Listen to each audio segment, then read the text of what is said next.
안녕하십니까. 이 시간에는 그 명리학 입문 세 번째 시간 오행의 의미와 특성에 대해서 알아보기로 합니다. 자, 그럼 먼저 강의부터 한번 들어보기로 하죠. 사주 플러스 명리학 강좌입니다. 1. 오행. 사주 명리학에서 우주 만물은 오행이라는 5가지의 기운의 상생과 상극작용에 의해 생성되고 소멸된다고 봅니다. 그 5가지 기운은 목, 화, 토, 금, 수가 됩니다. 여기서 오행의 행은 운행을 말하는 것으로 상생과 상극작용을 말합니다. 그 목화 토금수 5가지 오행이라고 그랬죠. 그죠? 자, 5가지 오행은 이런 식으로 동작을 합니다. 두고두고 앞으로도 계속 반복되는 그런 자리일 텐데요. 보시면 어떻습니까? 자, 목, 그 다음에 화, 그 다음에 이제 토, 자, 금, 수. 이렇게 5가지 오행이 목은 화를 생하고 화는 토를 생하고 토는 금을 생하고 금은 수를 생하고 수는 목을 생하죠. 그 대신 또 어떻습니까? 목은 토를 극하고 그죠? 자, 목극 토를 극하고 토는 토극 수로 수를 극하고 수는 수극 화로 화를 극하고 화는 다시 그 화극 금으로 이렇게 그 금기운을 극하고 금기운은 금극목으로 목기운을 또 극하게 됩니다. 이렇게 그 서로 생하고 극하면서 우주 만물이 이렇게 그 형성돼서 돌아간다. 요게 그 오행의 상생과 상극작용이다. 이 정도 보시면 될 것 같습니다. 2. 오행의 특성. 목, 목오행은 나무나 풀로 비유되며 오행 중에 유일한 생명체이기도 합니다. 위로 솟으며 자라나는 성격을 지녀 위로 솟아오르거나 성장하는 생명체는 모두 목으로 보기도 합니다. 시작을 나타내게 되어 인생에서는 유년기나 새로운 출발을 의미하기도 합니다. 생명체의 특성상 미래지향적이지만 환경의 영향을 많이 받을 수 있습니다. 색상으로는 청색, 계절로는 봄, 방향은 동쪽을 나타냅니다. 오상으로는 어짐을 나타내는 인을 사용하며 서울의 사대문 중 동대문을 흥인지문이라 합니다. 여기서 그 목오행에 대해서 조금 더 한번 살펴보시면은 목오행 같은 거 어떻습니까? 그 천간으로는 갑월이 있고요, 그죠? 천간으로는 갑하고 월이 있고 지지로는 임목하고 묘목이 있죠. 자, 임목하고 묘목이 있는데 이 목기운 같은 경우에는 물상으로는 그 나무를 의미하고 방위로는 동쪽, 계절로는 봄을 의미하기도 하고 그 맛으로는 그 신맛, 색상은 청색이고 그다음 오장육부 요거는 그 간장과 담을 나타냅니다. 그래서 요건 같은 경우는 좀 외워두시는 게 좋습니다. 요거 같은 경우에는 그 나중에 건강 관리에서도 계속 나오는 그런 문제니까 목이니까 어떻습니까? 뭐 이렇게 해오시면 되겠죠. 나무가 많은 그런 숲에 들어갔더니 간담이 서늘하더라. 왜냐요? 그 뭐 호랑이 나타날지 뭐 그런 것들도 걱정이 되고 또 나무 자체가 또 그늘이 많고 하다 보니까 서늘하죠, 그죠? 간담이 서늘하더라. 그 정도 외우시면 되겠습니다. 자, 그렇게 하시고 그다음에 그 목기운은 인을 나타내니까 박애를 나타내기도 하겠고 감정을 나타내니까 분노. 선천수로는 38을 나타내고 후처수는 1, 2를 나타냅니다. 이 선천수 같은 경우에는 주역의 괴효나 육효, 나부모행 등을 정할 때 사용하는 그런 용도로 사용되고 사주를 해석할 때 사용한다. 그 정도 보시면 됩니다. 그 다음에 이 후천수 같은 경우에는 뭐 개명을 하거나 아니면 장명을 하거나 이런 것들처럼 그 개운을 위한 용도에서는 이 후천수를 사용합니다. 조금 참고하시면 좋을 것 같고요. 이렇게 나머지 부분도 조금 알아두시면 도움이 될 것 같다. 자, 그 정도 보시면 될 것 같습니다. 그 다음 이어서 강의 진행해 보기로 합니다. 화오행은 불로 비유되며 빛을 발산하거나 뜨거운 열기를 발산하며 팽창하거나 폭발하는 성질을 가집니다. 인생으로는 청년기에 해당하고 밝은 빛의 특성상 사리 분별이 정확하고 정의감이 있다고 봅니다. 화끈하지만 불의 특성상 끈기가 부족한 면모도 보입니다. 색상으로는 적색, 계절로는 여름, 방향은 남쪽을 나타냅니다. 오상으로는 예의범절을 나타내는 예를 사용하며 서울 남대문을 숭례문이라고 합니다. 화오행 같은 경우에는 천간으로는 병화하고 정화가 해당되고 지지로는 사화하고 오화가 해당이 됩니다. 그 다음에 물상으로는 그 불이나 빛을 나타내고 그 다음에 그 방향으로는 남쪽, 그 다음에 그 계절로는 여름을 나타냅니다. 그러고 나서 그 시간상으로는 한낮 확장하거나 팽창하는 것을 그 화라고도 합니다. 그거 참고하시면 좋을 것 같고요. 그다음 색상으로는 청색이고 인체로는 어떻습니까? 심장과 소장을 나타냅니다. 이것도 잘 외워 두셔야 되겠죠. 환희가 어떻습니까? 불이죠, 그죠? 불이니까 불 같은 그 심장이 어떻습니까? 화가 너무 지나치면은 작게 줄어든다. 이렇게 하시면 조금 쉽게 외워질 수 있어야 되나요? 자, 화가 불기운이 너무 강하면은 그 뜨거운 심장도 작게 줄어들어 가지고 소장처럼 된다. 이 정도 외워두시면 될 것 같고요. 그 다음에 기쁨이나 애의를 나타내는 감정적인 부분이 있고요. 그 다음 선천수로는 2와 7, 2와 7을 나타내고 후천수로는 3과 4를 나타냅니다. 아까도 말씀드렸지만 선천수 같은 경우는 어떻습니까?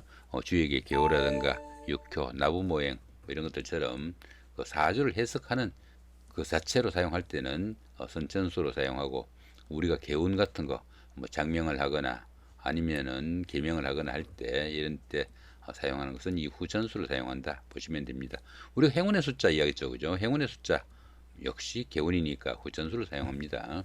뭐 들어 인터넷에 보면은 선천수를 갖고 그냥 자꾸 이야기하시는 분들도 많은데 후천수를 가지고 개운은 사용합니다. 꼭 참고하셔야 될 것 같고요. 토오행은 흙이나 대지로 비유되고 동식물은 물론 세상의 모든 물체를 포용하며 감싸 안는 희생정신을 나타내기도 합니다. 토오행은 모나지 않고 편중되지 않아 중립적인 위치를 견지하며 인생에서는 사춘기나 갱년기 등 전환점을 의미합니다. 색상으로는 황색, 계절로는 환절기, 방향으로는 중앙을 나타냅니다. 오상으로는 믿음을 나타내는 신을 사용하며 사대문 중앙에 보신각종을 두고 있습니다. 이 토행도 마찬가지입니다. 토행 같은 경우에는 천간으로는 어떻습니까? 무토하고 기토가 있겠죠. 자, 무토하고 기토가 있겠고, 지지로는 진토와 그다음 미토, 그다음에 술토, 그다음 축토가 있습니다. 요게 진술축미죠. 자, 요게 토행에 해당되는 이제 간지가 되겠습니다. 물상으로는 그 흙을 나타내겠고, 토니까 흙이죠, 그죠? 그다음 방위로는 중앙, 계절로는 그 환절기를 나타내고, 가장 중요한 그 인체 오장육부로서는 이 인체 오장육부는 반드시 외워두셔야 됩니다. 만약 이 토가 문제가 되면은 그 오장육부에 탈이 나니까 건강에서 바로 직결되니까, 건강을 따질 때는 반드시 이 오행의 과다와 불급을 따지게 되니까 이 부분은 반드시 외워두셔야 됩니다. 토니까 뭡니까? 뭐 이렇게 외우시면 좋습니다. 토하면 어떻게 됩니까? 비위가 상하죠, 그죠? 토하면은 옆에 사람도 비위가 상하죠. 토행에 문제가 생기면은, 자, 비위에 문제가 생기더라. 비장과 위장에 문제가 생깁니다. 자, 그런 정도로 외워두시면 좋을 것 같고요. 그다음 토행은 그 중앙이니까 신이 믿음을 나타내고, 선천수로는 5와 10을 나타내고, 후천수로는 5와 6이 됩니다. 선천수 같은 경우는 어떻습니까? 선천수 같은 경우에는 목화 토금수가 있으면은, 목오행은 38, 그다음 화오행은 27, 토오행은 5하고 10, 자, 금오행은 4, 9, 수오행은 1, 6이 됩니다. 그 대신에 후천수로는 목화토금수가 앞에서부터 1, 2, 3, 4, 5, 6, 7, 8, 그냥 9, 10 이렇게 되니까 후천수는 간단하게 목화토금수 순서로 쭉 나열을 하면 되겠죠. 금오행은 돌이나 쇠를 나타내며 단단하고 차고 강한 의미를 가집니다. 인생에서는 중후하고 무게감 있는 시기인 장년기에 해당하고 처신이 경솔하지 않습니다. 색상으로는 흰색, 계절로는 가을, 방향으로는 서쪽을 나타냅니다. 오상으로는 의리를 나타내는 애를 사용하며 서울의 서대문을 돈이문이라고 합니다. 자, 금기운은 어떻습니까? 금기운은 천간으로는 경금하고 신금이 있겠고요. 지지로는 신금하고 유금이 해당된다 보시면 되겠죠. 이 금기운 같은 경우에는 물상으로는 그 쇠나, 경금일 때는 쇠가 되겠고, 무쇠, 큰 쇠 이런 거 따지면 되겠고요. 그다음 신금일 때는 작은 쇠, 보석, 뭐 연장, 칼, 뭐 이런 것들이 해당됩니다. 그 다음에 그 방위로는 서쪽이 되겠고, 계절로는 가을이 됩니다. 시간상은 뭐 물론 그 저녁이 되겠고요. 맛으로는 매운맛 이런 것들이 포함이 됩니다. 가장 중요한 거 오장육부로는 폐와 대장이 됩니다. 금기운이니까 큰 쇠로 도끼 같은 거 만들어 가지고 패대기 친다 뭐 이 정도 하면은 폐와 대장 해오실 수 있겠죠. 금기운이니까 폐와 대장이 해당된다. 요거 꼭 알아두셔야 되겠고, 요 부분이 건강 문제 따질 때는 꼭 이렇게 오장육부에 관련된 그런 질병들이 이 금기운에 문제가 생겼을 때 해당되니까 이런 부분도 꼭 알아두셔야 상당히 편리할 겁니다. 선천수로는 4와 9가 해당되겠고요. 후천수로는 7과 8이 해당된다. 이 정도도 알아두시면 도움이 되겠죠. 수호행은 물로 비유되며 유연하고 위에서 아래로 흐르는 겸손의 미덕을 지닙니다. 또한 수기운은 결실이나 열매를 나타내는 경우도 있어 모든 기운을 압축시키고 새 생명을 잉태시키는 기운도 나타납니다. 수호행은 인생으로는 노년기에 해당하고 유연하고 융통성이 있으며 지혜가 뛰어나다고 봅니다. 색상으로는 검정색, 계절로는 겨울, 방향으로는 북쪽을 나타냅니다. 오상으로는 지혜를 나타내는 지를 사용하며 서울의 북대문은 숙지문이 됩니다.